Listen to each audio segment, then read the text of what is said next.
El dijous següent, el pastor va encaminar les ovelles cap al lloc on la filla de l'amo tenia el costum de banyar-se. Allà va trobar la noia a dins de l'aigua.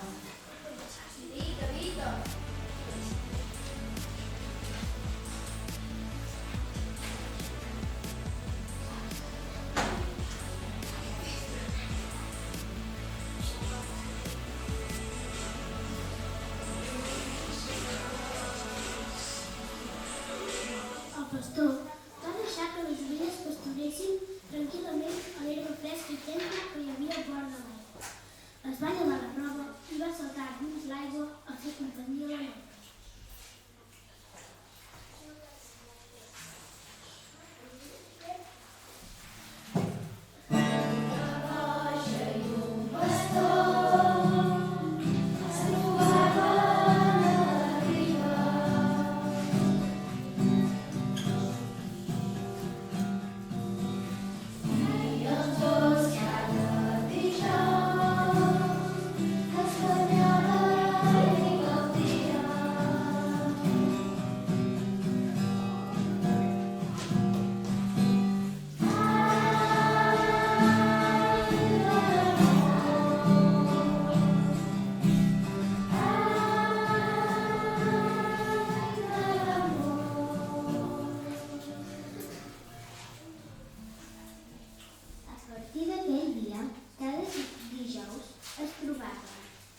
Per això va durar fins que el dia que el pretendent de la noia va descobrir que la que un dia havia de ser la seva dona es banyava a la riera acompanyada del pastor.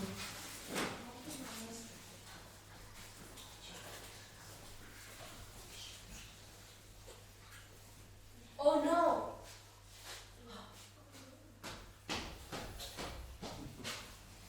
El supermercat dels pares havia de ser el marit de la noia.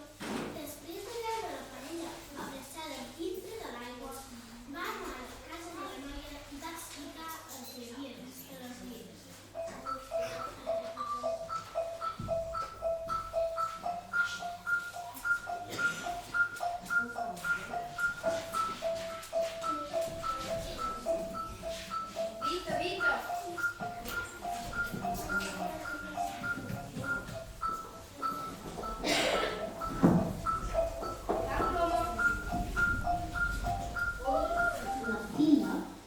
Com cada dijous, arribava a casa seva plena de joia, a causa de les bones estones que passava amb el noi del qual estava enamorada. Però aquell dia les coses van anar molt malament.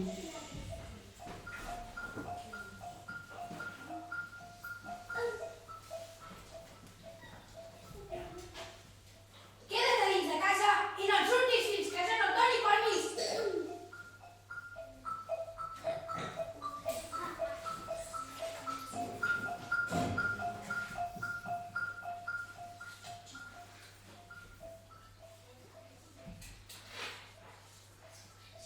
Quan va arribar el pastor i va tenir les ovelles encorralades...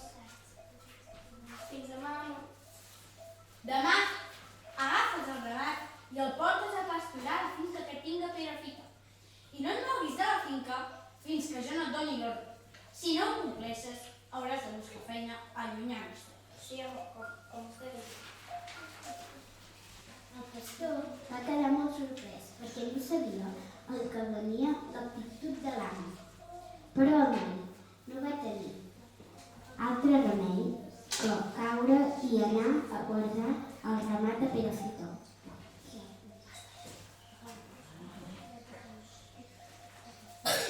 La noia va continuar tancada a casa. Només en podia sortir amb el permís del pare i acompanyada d'una persona de confiança. Li era totalment prohibit d'anar a la riera On abans es banyava. El pastor tampoc li era permís sortir del terme de Perafita sense el consentiment de l'amo. En cas per alguna raó ho hagués de fer, llavors hauria d'anar acompanyat també d'una persona de confiança de l'amo. Això ho feia perquè els dos joves no es poguessin veure i amb el temps la noia acceptés l'home que li havia desitjat. Així va passar l'hivern. Quan va arribar el bon temps, la noia va ser presa d'una gran tristesa i desgana. Tenia una gran necessitat d'anar a banyar-se a la riera on abans es banyava. Però la prohibició era total. Quan va veure que no podia aguantar més aquest suplit, un dia va dir al seu pare: Pare, estic enamorada. Si tu no em deixes marxar a la vora de la riera, moriré de la desgana. Maleïda siguis! Ves a la cola i queda't per sempre més a dins de l'aigua. Ja mai més tornes. La noia va sortir de casa igual com si fos transportada per una força misteriosa i el gran problema va anar de la gola.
De tot això, en va ser testimoni el mosso de la casa, que alhora era molt amic del pastor i també sabia de les troballes de la parella.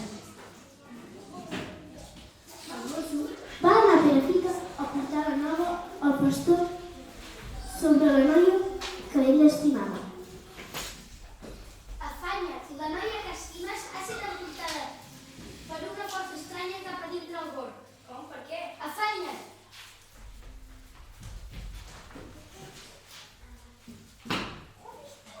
Vita, Vita!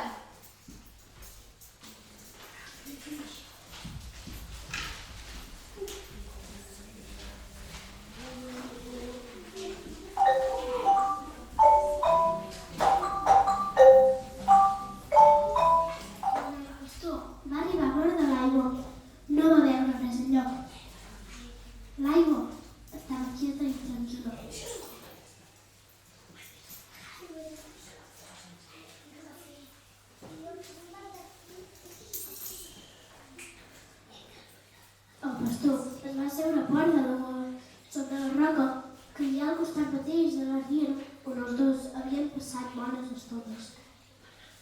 Es va quedar pensant en la felicitat de que havien gaudit les tardes d'estiu que havien passat els dos asseguts damunt d'aquella pedra. No feia ni 10 minuts que estava immers en aquells dolços records que va sortir de l'aigua aquella noia més bella que mai, tot dient-li: Vine, entra l'aigua. De bon vaig oferir, les que tinc les ovelles entremig del terme de Trespit i Lluçat.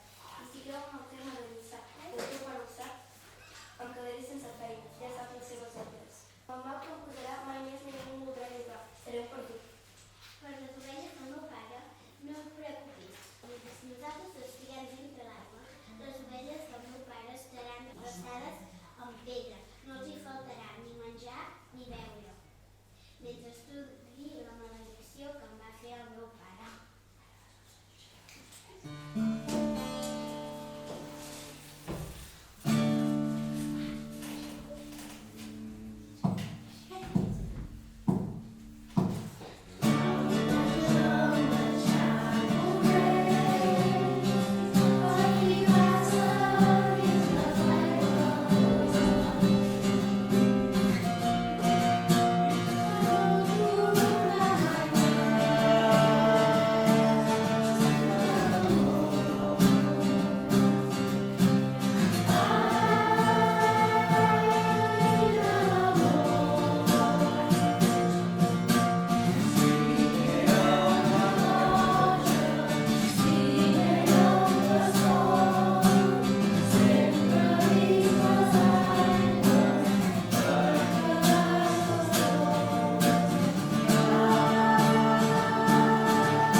Una goja i un pastor es trobaven a la riba.